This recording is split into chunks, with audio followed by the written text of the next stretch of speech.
English podcast for you. Welcome back to English Podcast for You. I'm Clara. And I'm Evan. If you've had a busy day or if your mind is feeling a little bit noisy right now, take a deep breath with us. Just you, us, and some simple English. This is a safe space for you. Before we begin, if you find these stories helpful, please do subscribe or follow us. We love having you in our little community. You know, Clara, I was thinking about feelings today. Usually when people ask me, "How are you?" I just say, "I'm fine." But inside, sometimes I'm definitely not just fine. That is so true, Evan. Fine is a very boring word, isn't it? It doesn't tell the real story. Exactly. Like this morning, I saw a dog wearing a little yellow raincoat and tiny boots. I wasn't just fine. I don't know, my heart felt very big. That sounds like you were excited. Yes, excited. That's the word. I wanted to tell everyone about the dog. I even tried to take a photo to show you. I love that feeling. Being excited is like having bubbles inside you, right? You have so much energy and you can't wait for something to happen. Yes, it's that I can't sit still feeling. I get excited about small things like the dog and boots, or big things like a vacation. Are you an excited person, Clara?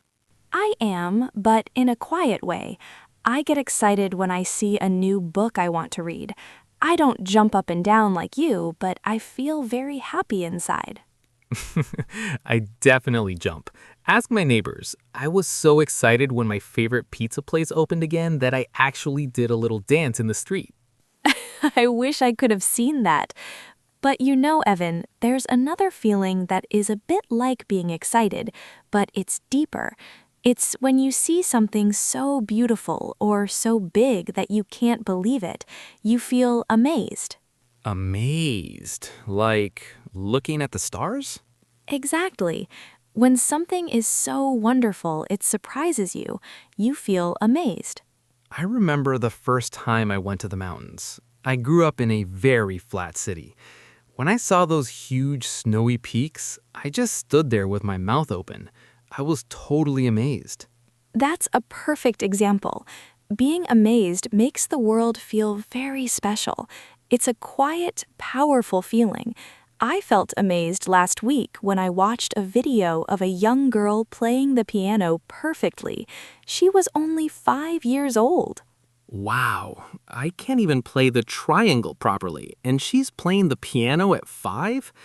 Now I don't feel amazed. I feel a bit silly. Don't feel silly. We all have different gifts, but it's good to notice those moments where we feel amazed by others.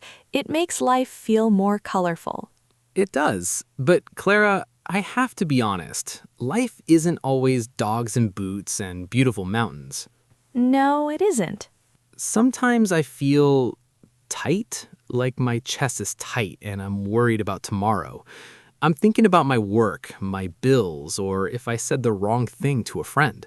That is a very heavy feeling. We call that feeling anxious. Anxious. Yeah, it's not a fun word. No, it isn't.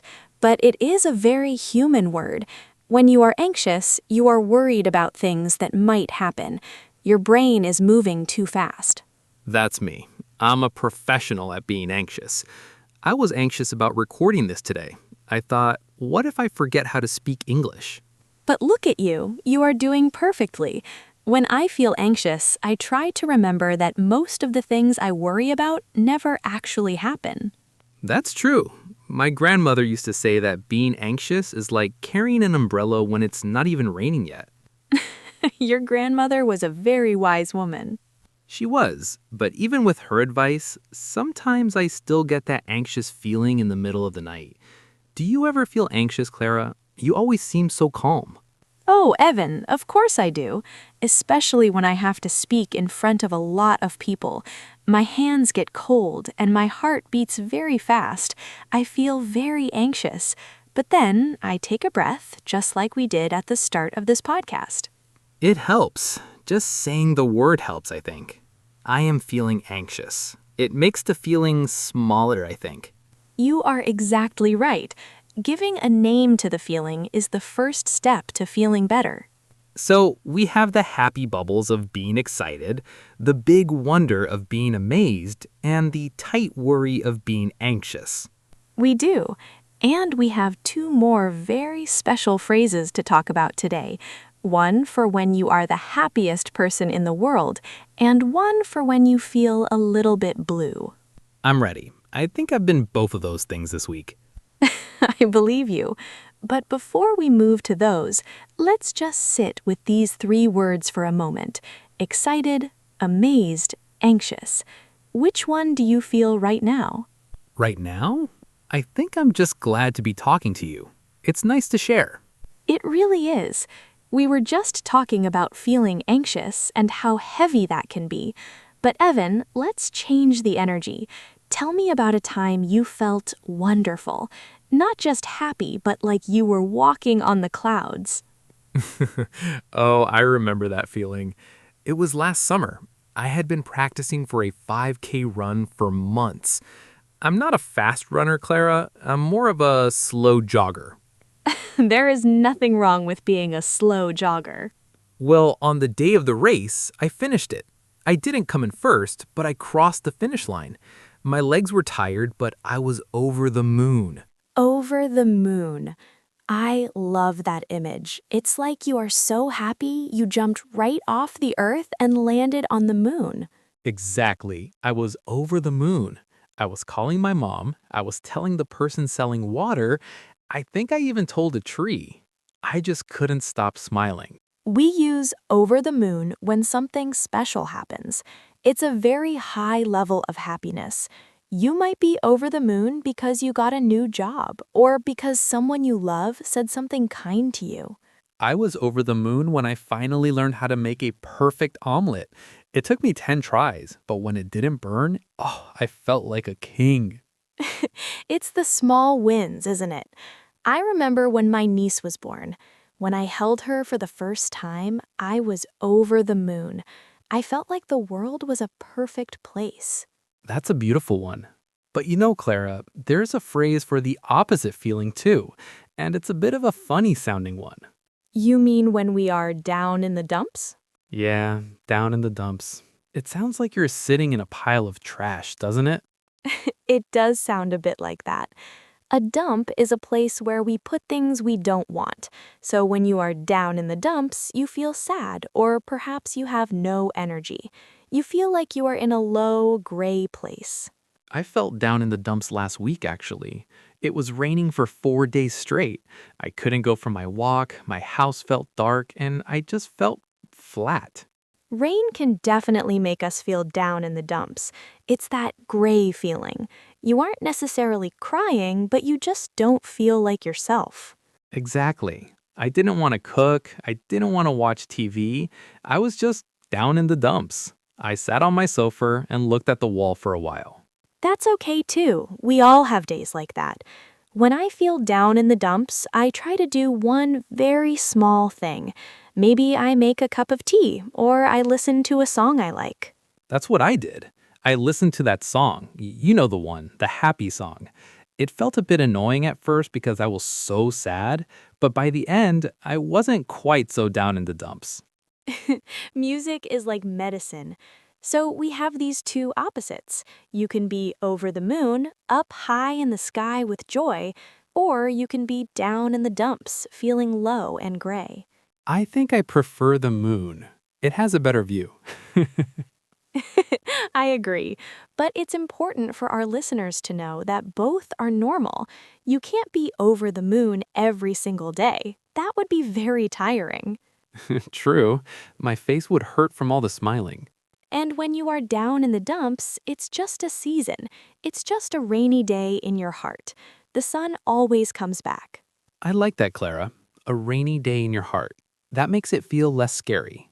It is less scary when we talk about it. When we are anxious or excited or down in the dumps, sharing it with a friend makes the good feelings bigger and the bad feelings smaller. Well, I'm definitely feeling better now. Just talking to you and our listeners makes me feel, well, not down in the dumps at all. I'm glad. We've covered 5 big ways to talk about our hearts today: excited, amazed, anxious, over the moon, and down in the dumps. That's a lot of feelings for one day. I think I need a nap now. Just a little bit more, Evan. In a moment, we'll look at these words one more time to make sure they stick in our minds like a favorite song. We have traveled quite a long way today, haven't we, Evan? From coffee shops to mountains, and from the moon to the dumps. It's been a big trip, but I feel better. I think my brain is a little more relaxed now. That is the best thing to hear. Before we say goodbye, let's just hold these 5 words in our hands one more time. They are tools for you to use whenever you need to tell someone how you really feel. Yeah, because remember, next time someone asks, "How are you?" you don't have to just say, "I'm fine." Exactly. Maybe you have a big exam coming up and you feel a little anxious. And that's okay. Just take a breath. Or maybe you finally finished a difficult project at work and you're over the moon. Go ahead, do a little dance like I did. Please do. Or maybe the world feels a bit too quiet today and you feel down in the dumps. If you do, remember that we are here and you aren't alone in that feeling. And don't forget to look for those moments that make you amazed, like the stars, or even just a very beautiful leaf on the ground. And of course, keep that excited energy for the things you love, like learning English with us. I'm definitely excited for our next conversation. Clara, I was thinking maybe our friends listening at home can help us. That's a wonderful idea, Evan. We love reading your thoughts. So here's a little question for you. What is one thing this week that made you feel over the moon? Or if it was a hard week, what is something that made you feel anxious? Write it in the comments. We promise to read every single one, truly. When you share your story, you become part of our English family. It's true. It's not just a lesson. It's us talking together and smiling. And if you enjoyed this time with us, it would mean so much if you could subscribe. No pressure, only if it made your day a little bit better. We want to be the voice you listen to when you want to feel calm and confident. Well, I'm off to go find that dog in the yellow boots again. I hope I see him. I'll be over the moon. I hope you find him too, Evan. Thanks, Clara, and thanks to everyone for listening. You did a great job today. You really did. Be kind to yourself today. Sleep well or have a beautiful commute. And remember, you are doing better than you think. See you in the next video. Goodbye for now. See you soon.